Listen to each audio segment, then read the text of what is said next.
Assalamualaikum warahmatullahi wabarakatuh. Halo guys, kembali lagi bersama saya Bobby Herian. Kali ini kita akan kembali mengomentari video dari Luis Prasetyo yang berjudul Marsanda Masuk Kristen. Kita akan langsung tonton videonya, habis itu akan kita komentari guys. Dari Alkitab nih, dari Mazmur 27:10. Lo baca aja. Sekalipun ayahku dan ibuku meninggalkan aku, namun Tuhan menyambut aku. Gue gak pernah ngerasa ditinggalkan oleh Tuhan. Even though seberat apapun gitu yang gue alamin, kan disitu kan dibilang Tuhan menyambut aku gitu kan. I feel like ada beberapa orang yang berpikir bahwa untuk kita disambut oleh Tuhan atau merasa dekat dengan Tuhan tuh takes effort. Ada yang beberapa yang berpendapat gitu. Ya. Kalau gue, I'm a firm believer bahwa untuk bersebelahan digenggam sama Tuhan itu enggak, it's effortless. Oke. Selama lu di waiting room itu, yes, God. Bentar, saya mau bahas dulu ya. Ini, untuk bersebelahan dengan Tuhan ya, itu katanya nggak butuh usaha. Jadi guys, jadi ini apakah ini namanya keadilan? Enggak. Logika saya adalah kita butuh usaha. Kenapa? Karena Tuhan itu tentu memilih orang-orang yang taat kepadanya, ya. Karena nggak adil dong. Coba ada orang yang setat kayak Bunda Maria misalnya. Ada orang setat dengan Tri Yesus atau Yohanes. Lalu ada orang yang sangat jahat, misalnya seperti Firaun, seperti siapa lagi? Ya pokoknya kayak gitulah guys ya. Tiba-tiba mereka nih posisi sama gitu, sama genggam Tuhan. Kan nggak mungkin begitu. Jadi makanya ada surga dan neraka, ya. Surga dan neraka. Makanya Tuhan itu adil. Dia akan membalas manusia itu sesuai perbuatannya. Nah, apa esensinya? Agar manusia itu berlomba untuk mengerjakan kebaikan dan meninggalkan keburukan. Itulah arti hidup. Ya, maka ada surga dan neraka, ada baik buruk gitu. Jadi untuk digenggam Tuhan kita itu usaha. Jadi orang baik gitu. Itu usaha. Jadi jadi orang baik itu harus ada usaha. Gak ada orang tuh yang diam-diam jadi baik tuh nggak ada. Ya. Semuanya butuh usaha guys. Misalnya gini contoh, Anda diam di lingkungan yang maksiat gitu misalnya, ya kan? Itu Anda perlu pergi untuk ke situ, ada perusahaan untuk pergi di situ gitu loh, ngerti ya? Jadi semuanya itu butuh usaha. Jadi sama kayak ada yang bekerja sama orang misalnya, Anda bekerja sama orang, ya kan? Anda adil? Ada orang yang kerjanya kerjanya keras, kerjanya pintar gitu. Dia dapat sama dengan orang yang malas-malasan, yang kerjanya cuma tiduran. Kan masuk akal guys. Ya. Intinya adalah sesuatu tuh butuh usaha gitu. Itu baru namanya keadilan di situ tegak gitu kan. So much. And Bahkan contoh kayak rezeki, Anda bayangkan ya. Kalau misalnya Tuhan itu digambarkan seperti Mas Anda gambarkan, makanya semasa ini saya nggak tahu dia belajar agama di mana gitu kan. Ini sedikit kritik saya untuk Mas Anda ya. Anda bayangkan ya, di tiap agama tuh ada orang kaya, ada orang miskin. Di Islam ada orang kaya, ada orang miskin. Di Kristen juga ada orang kaya, ada orang miskin. Logikanya kalau contohnya masalah ekonomi ya, masalah rezeki. Logikanya kalau memang Tuhan genggam semuanya, ya tanpa usaha, harusnya nggak ada kaya miskin, nggak ada. Harusnya semuanya kaya. Karena Tuhan menggenggam semuanya gitu. Mau Anda usaha mau tidak tergantung itu kan. Tapi faktanya tidak. Lihat orang yang kerja siang malam. Kebanyakan orang kaya tuh yang kerja keras guys ya, dan kerja pintar juga gitu. Yang kaya tuh paling yang masa tuh hanya warisan. Ingat warisan ya. Tapi yang dari diri sendiri itu harus kerja keras gitu. Dan itu pun sebelum orang tua yang ngasih warisan dia kerja keras dulu gitu. Jadi intinya adalah nggak ada orang tuh yang tidur aja tiba-tiba kaya tuh nggak ada. Jadi memang dia betul-betul ya pasti ada usahanya. Korupsi dia ada usaha guys. Jadi intinya adalah yang sampaikan Mas Hanan ini nggak masuk akal gitu. Ya, sesuatu yang tanpa usaha tapi Tuhan genggam kita gitu, ya kan? Itu nggak logis, guys. So much. And I am a firm believer that itu Yesus. Now, what I'm saying is, di sini, ketika pintu itu dibuka, Tuhan yang menyambut lo, gitu, mulai dari hari. Dan masalahnya Yesus itu manusia, Tuhan bukan manusia. Kan ada ayatnya yang berbunyi bahwa Allah bukanlah manusia, juga bukan anak manusia. Sedangkan Yesus adalah manusia, sekaligus juga anak manusia. Ya, sama kayak gini guys ya. Saya kasih analogi ya, biar paham ya. Clark Kent bukanlah Batman. Ya, Clark Kent bukanlah Batman. Sama dengan Bruce Wayne bukanlah Superman. Karena yang benar adalah Clark Kent adalah Superman dan Bruce Wayne adalah Batman. Begitu kan? Artinya ketika dikatakan Clark Kent bukanlah Batman, artinya Clark Kent tidak pernah berubah jadi Batman. Bruce Wayne bukanlah Superman, artinya Bruce Wayne tidak pernah berubah jadi Superman. Nah, tapi kalau dikatakan Clark Kent adalah Superman, artinya Clark Kent berubah jadi Superman. Bruce Wayne adalah Batman, berarti Bruce Wayne berubah jadi Batman. Begitu, sama dengan Allah bukan manusia, juga bukan manusia, artinya bahwa Allah tidak pernah berubah jadi manusia ataupun anak manusia. Ya. Tapi kalau Allah adalah Tuhan dan dan juga Tuhan, berarti Allah itu memang Tuhan gitu. Mau berubah nggak pernah berubah, dia jadi Tuhan, tetap Tuhan gitu kan. Nah, itu logika berpikirnya, guys. Gitu, mulai dari hari. Jadi, keterangan itu adalah kata sambung. Jadi kita harus belajar untuk gini. Untuk menafsirkan suatu teks atau teks apapun itu ya, termasuk di kitab suci, kita hanya butuh logika dan pemahaman bahasa yang benar. Ini pelajaran dasar loh, guys. Di SD kita diajarkan tentang pelajaran bahasa Indonesia. Bahkan kita juga belajar bahasa Inggris, belajar bahasa Jepang, belajar bahasa Korea. Itu kita manfaatkan itu, pemahaman itu. Ya, ini basic sekali. Kata sambung, adalah dan bukanlah. Harus mengerti ketika kata bukanlah dikatakan sebagai kata sambung, apa artinya?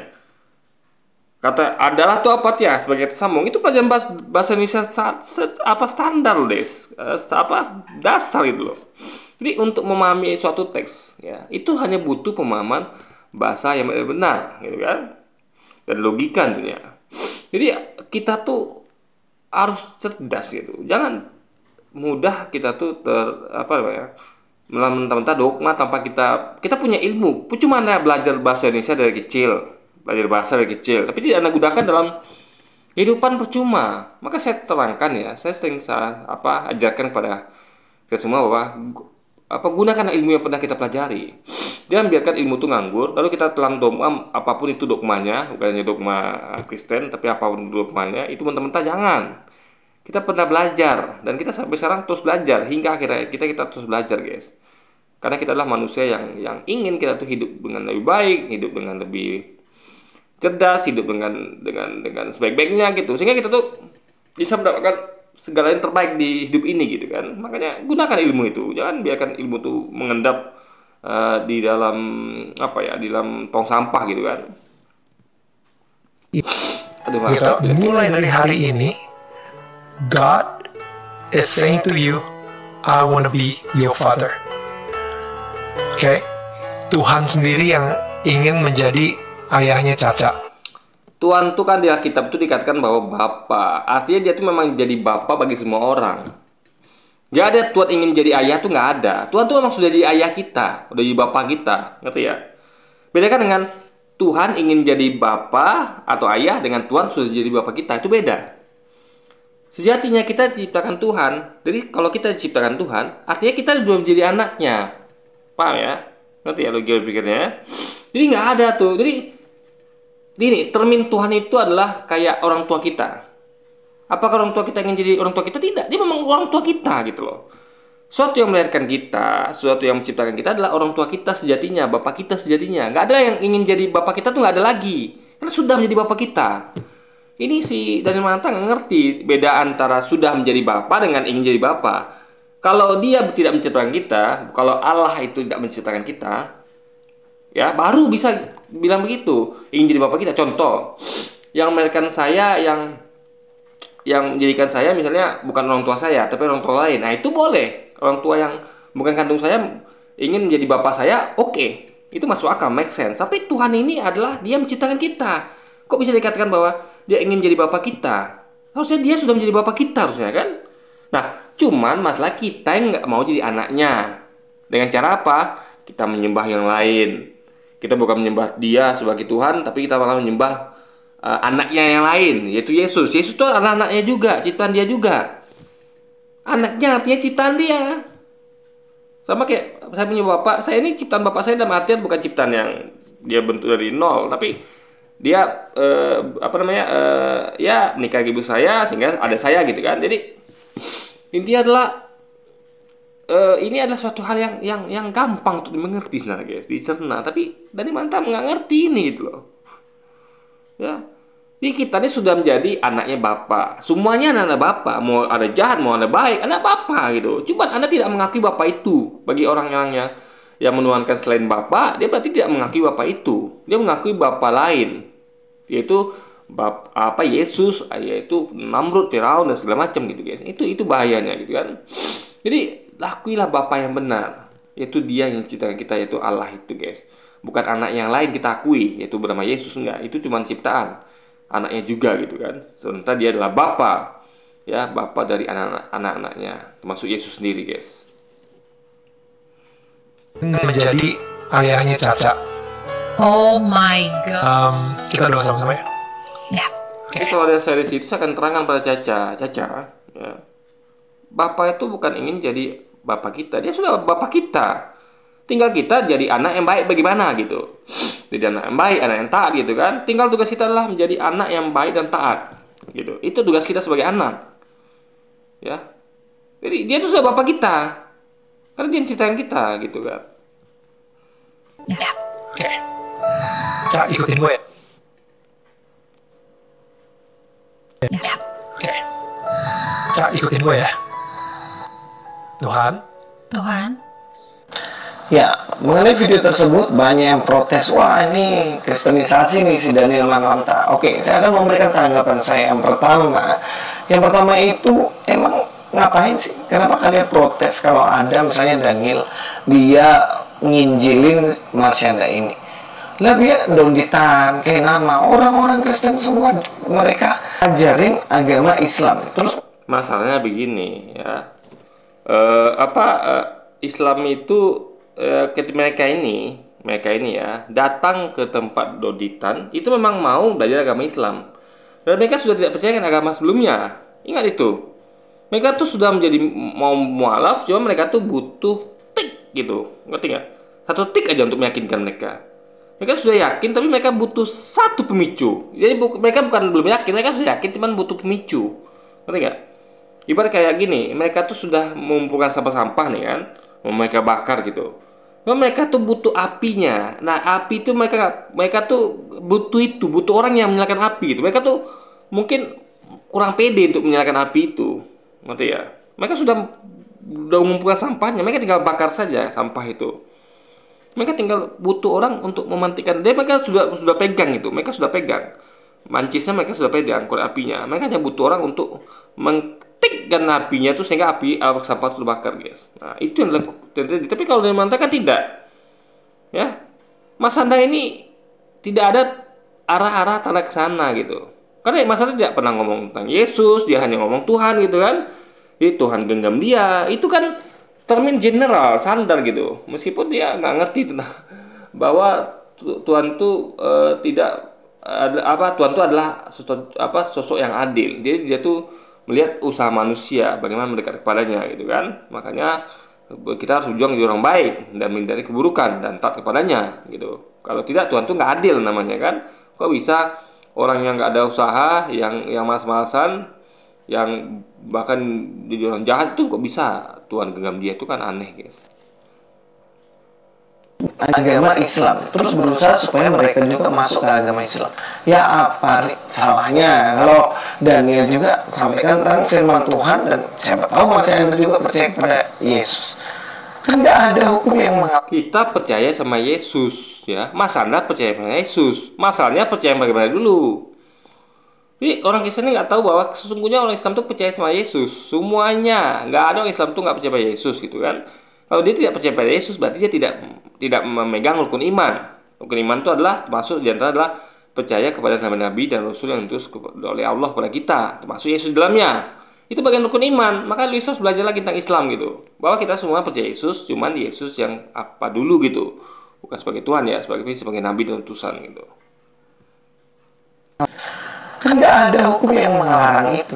Seringkali kalian bilang, oh nggak boleh dong, dia kan sudah punya agama, nggak boleh diinjili. Oh, kalian punya konsep itu kok egois. Terus kalau orang-orang Kristen itu sudah punya agama, terus kalian boleh Islamkan? Masalahnya ya, mereka ini sekali lagi saya bilang, mereka sudah mau mualaf. Mereka sudah tidak percaya dengan agama mereka sebelumnya. Itu masalahnya. Dibedakan ya. Ya. Jadi harus tahu bedanya, guys. Orang memang sudah mau pindah agama, sudah tidak percaya dengan agama sebelumnya, itu beda dengan orang yang masih percaya dengan agama sebelumnya, tapi ditarik diinjili. Itu beda sekali ya. Jadi harus ngerti perbedaan antara keduanya, guys. Wah, Daniel itu cuma ngomongin soal imannya sendiri. Dia Kristen, dia ngomongin tentang Kristen. Apa salahnya? Masalahnya dia mengajak Mas Anda untuk membaca Alkitab. Itu masalahnya, guys. Membaca kitab yang tidak diyakini oleh Mas Anda. Ngerti ya? Itu masalahnya di situ gitu loh. Jadi gini, kalau dia harus pakai kata gini minimal ya. Kalau menurut pendapat saya sih, iman saya beriman kepada gini ya, itu oke. It's oke, ngomong gitu dia. Lalu di dalam kitab saya mengatakan begini-begini, oke. Jangan suruh orang baca kitab dia, jangan. Kayak saya selalu menyampaikan tentang Islam nih. Saya ketemu dengan teman Kristen yang, dan saya lihat dulu dia nih kira-kira ibaratnya dia nih marah nggak kalau gitu. Kalau masalah kan memang nggak marah, itu boleh berarti. Jadi kita tinggal, jadi beda loh kalau misalnya gini, saya misalnya sambil Quran saya kasih ke dia, nih coba baca, nih itu kan nggak boleh guys, itu kitab kita gitu kan. Dia tidak percaya. Kita bilang gini, kalau dalam iman saya di Al-Quran tuh ngomongnya begini ya, itu boleh gitu ya kan. Nah jadi intinya adalah kita tuh menyampaikan iman kita, apa yang kita yakini kepada orang lain itu boleh, tapi bukan dalam rangka orang itu yang baca, ngerti nggak maksudnya. Jadi intinya adalah harus pahami etika gitu, etika. Jadi sama kayak misalnya kayak apa ya, contohnya apa sih yang paling gampang? Contoh gini ya, kita kan ngomong tentang benar salah nih, ya benar salah. Ingat, dalam kepercayaan Islam bahwa akhirat itu salah. Sebaliknya, dalam kepercayaan Kristen akhirat itu salah. Sama jadi saya pakai contoh istilah, misalnya kayak bagi orang-orang yang apa yang salah benar. Ini kita ngomong salah benar ya, bukan baik buruk, bukan bagus atau nggak bagus, tapi baik benar salah. Contoh gini, misalnya kayak ada yang bagi orang yang merokok dengan nggak merokok, ya contoh gampang ya. Saya nggak merokok, teman saya merokok misalnya. Bagi saya merokok itu salah. Nah, apakah teman saya itu nyuruh saya coba rokoknya? Kan tidak begitu. Kayak kita kalau dia mau sampaikan, menurut saya rokok itu enak loh. Rokok itu enak sekali ya. Silakan boleh, itu pendapat dia. Tapi dia bilang, kamu nggak percaya rokok itu enak? Coba deh. Nah, itu boleh. Menyuruh saya coba rokok yang saya anggap salah itu nggak boleh. Atau narkoba deh. Dia suka narkoba, saya tidak. Saya anti narkoba misalnya. Jadi kalau dia bilang bahwa, oh menurut saya narkoba tuh enak loh, narkoba tuh bagus loh gitu kan. Nah, boleh sah saja. Karena menurut dia gitu, dia bilang menurut dia gitu. Tapi nggak boleh bahwa, nih coba kamu lihat nih narkobanya, coba kamu tes. Itu nggak boleh guys. Sama kayak bahasa Anda tadi. Kalau Mas Dani mengatakan bahwa di dalam Mazmur sekian, dalam iman saya beriman, saya bilang gini, itu boleh. Tapi kalau dia bilang baca ini, suruh baca itu nggak boleh. Sama kayak orang menyuruh orang lain tuh untuk mencoba narkoba. Padahal menurut dia narkoba itu salah gitu kan. Nah, itu lo analogi tulisannya harus ngerti antara dua hal yang berbeda tuh nggak bisa samakan. Mana yang boleh, mana yang boleh itu harus ngerti dia tulis pasirnya guys.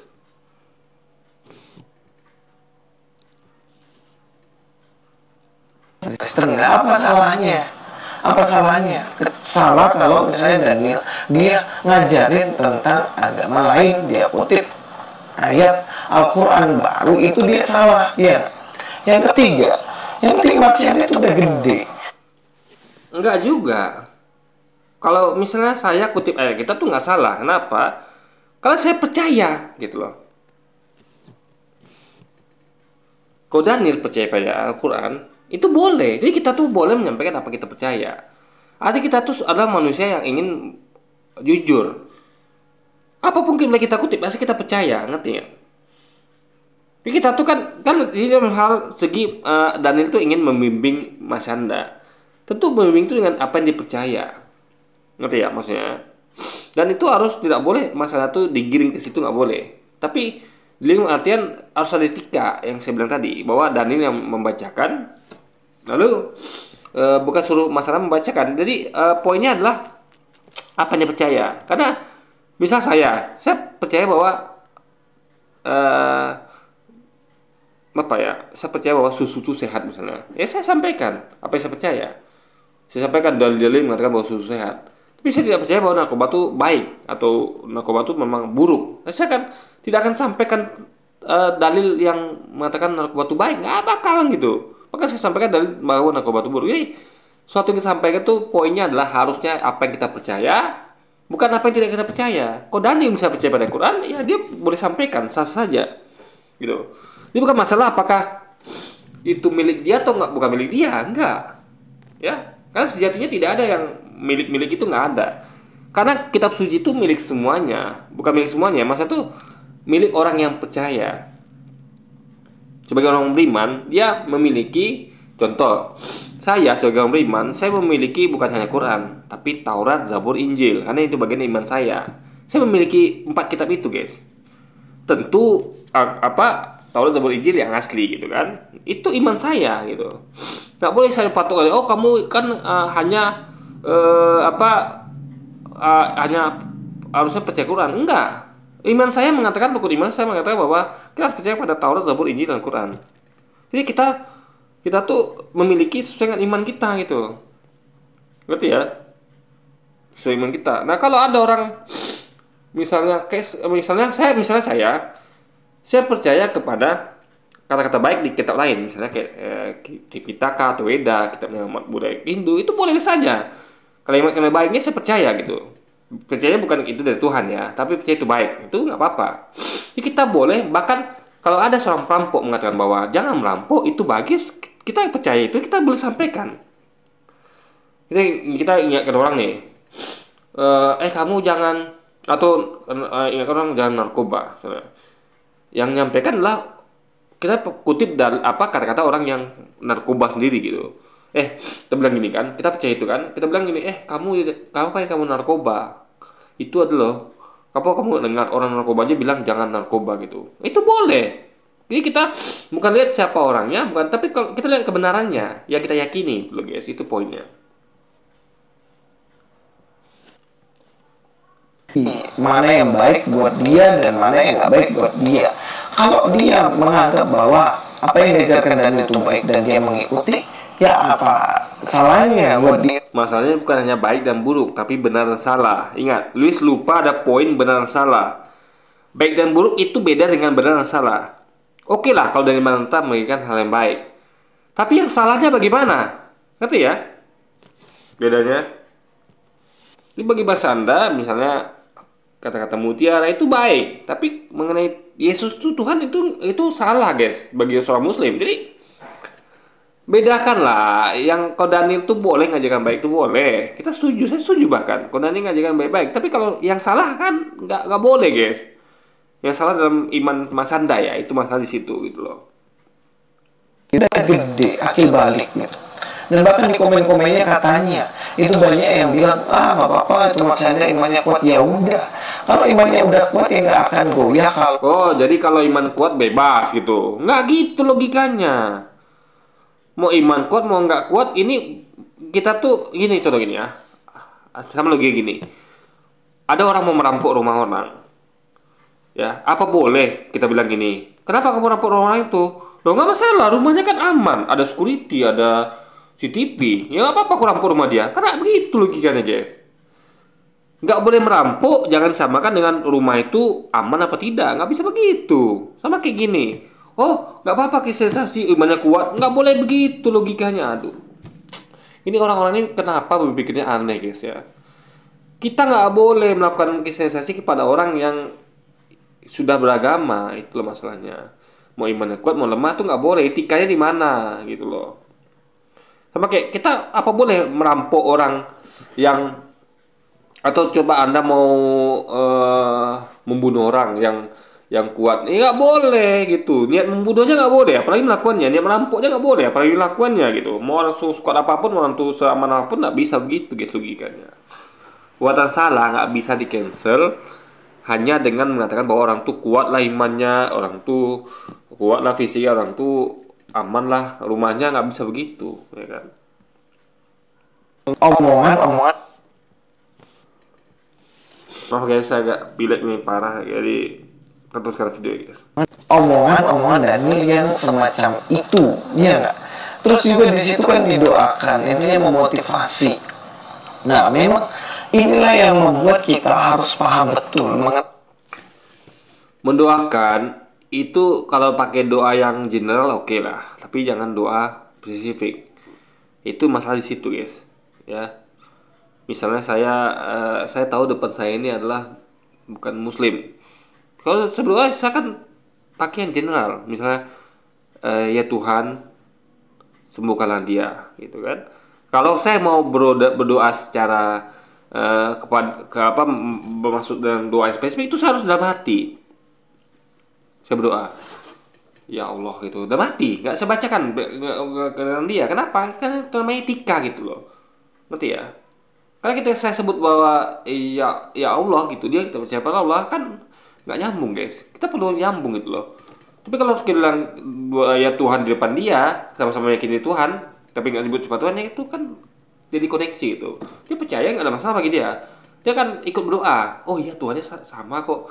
Dia ngomongnya Tuhan nggak spesifik. Nah itu ngerti ya. Jadi kalau ada sebelah sebut bahwa ya Allah atau ya Yesus, orang yang dengar itu nggak ikut berdoa guys. Ini Tuhannya beda nih, nggak sampai berarti. Nah, makanya dalam hati doa untuk Anda pribadi gitu. Jadi kalau Anda ngomong berarti ngajak dia berdoa gitu kan.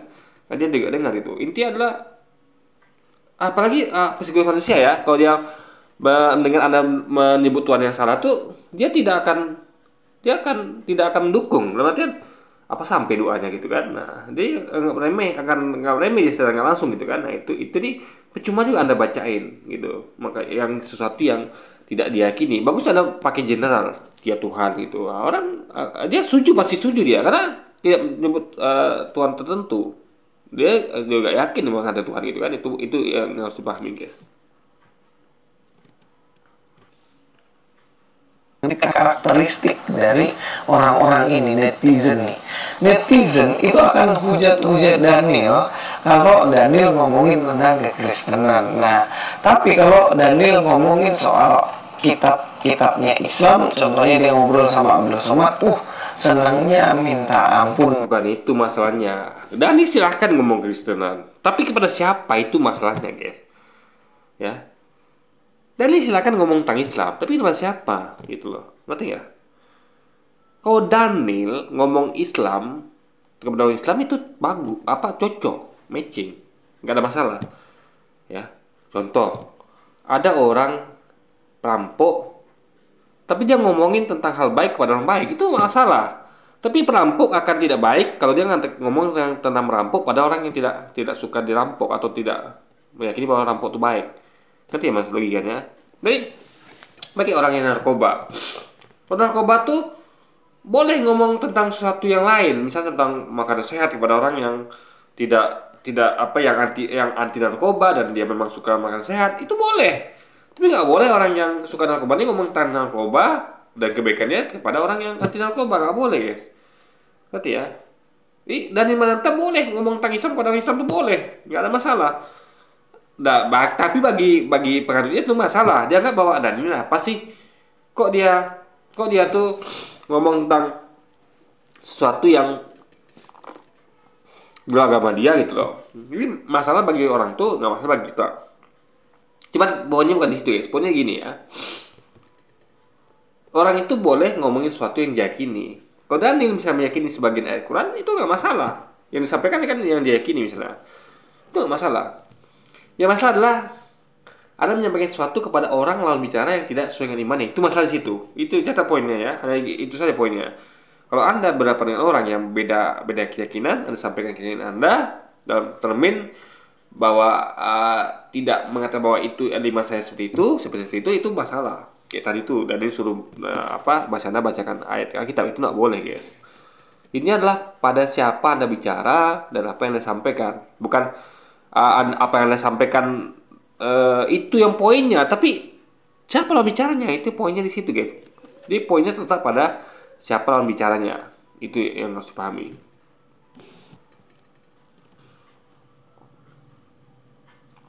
Minta ampun mereka kan lucu kalian. Justru kalian itu harus mikir loh, kenapa Daniel Kristen kok ngomongin Al-Quran? Ya harusnya kalian, oh ya bagus itu, Daniel dia Kristen ngomongin Alkitab kan gitu. Enggak, kita tidak masalah Daniel ngomong apa saja, yang penting kalau dia beriman gitu, ya kan? Masalah kalau dia ngomong itu dia nggak beriman, jadi dia tuh sedang menyampaikan kebohongan. Contoh, saya nggak percaya bahwa narkoba itu baik, tiba-tiba sampaikan bahwa narkoba itu baik, nah, itu berarti saya salah di situ. Menyampaikan sesuatu, saya menyampaikan misinformasi, sesuatu tidak saya yakini saya sampaikan. Yang penting, dan itu boleh menyampaikan apa saja, dia mau menyampaikan kita, boleh menyampaikan gua asli percaya. Dan tengok dalam bicaranya dulu gitu, dan cara menyampaikan harus benar gitu kan. Itu poinnya di situ guys, kuncinya di situ saja. Siapa dalam bicaranya dan bagaimana cara menyampaikannya. Nggak masalah dia menyampaikan apa itu, yang penting pertama ya, kalau kita menyampaikan sesuatu harus yang kita percaya. Kedua, tengok dalam bicaranya ya, jadi tergantung dalam bicaranya akan berbeda cara penyampaiannya. Itu yang poinnya di situ guys, dua hal itu gitu loh yang harus dipahami. Kita kan gitu. Saya cuma pikir kalau sampai Mas Hendra ini pindah agama masuk Kristen, tapi kalau cuman masuk Kristennya karena pengen sesuatu yaitu sesuatu yang menguntungkan dia, ya percuma. Mau masuk Kristen juga kalau cuma agama, ya percuma tanpa memiliki iman pada Kristus. Jadi nggak usah euforia kalaupun misalnya di sini Mas Hendra sempat berdoa juga memakai nama Tuhan orang Kristen gitu kan, karena belum tentu juga dia sungguh-sungguh imani situ. Oke, itu saja mungkin dari saya, buka sedikit itu argumentasi, pemikiran, wawasan supaya terbuka lebar-lebar.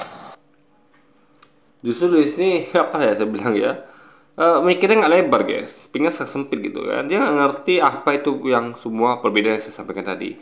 Dia menyamakan semuanya, artinya dia tidak berpikir lebar gitu. Kalau dia mau melebarkan pikirannya, dia ngerti apa yang saya sampaikan gitu kan. Bang Loga mau membangkitkan orang mati sekalipun. Yang jadi masalah tuh begini bang. Lalu bang. Ini kayaknya apa ya? Lu sih suka memposting ulang video-video lama dia guys. Jadi kalau ada lihat nih, ini video lama nih, kayaknya udah pernah saya komentari. Ya, coba lihat. Assalamualaikum, selamat datang kembali di channel ini. Balik lagi. Saya nggak ngerti kan Luis ini apa dia kekurangan ide atau bagaimana gitu loh. Harusnya kan dia bikin video tentang Mas Anda gitu kan. Kok nyambung ke Luga Tambunan gitu. Ini video lama dia loh guys. Dan dulu pernah saya komentari gitu. Dan apa? Kayaknya nggak perlu saya komentari lah ya nih. Tentang Luga Tambunan gitu kan. Oke lah guys, jadi karena poin tentang Mas Anda ya sudah lah ya, segitu saja ya. Nanti kepanjangan videonya guys gitu. Karena ini udah pernah saya komentari juga. Jadi mungkin sekian dulu video kita kali ini, dan sampai jumpa lagi di video-video selanjutnya. Wassalamualaikum warahmatullahi wabarakatuh guys.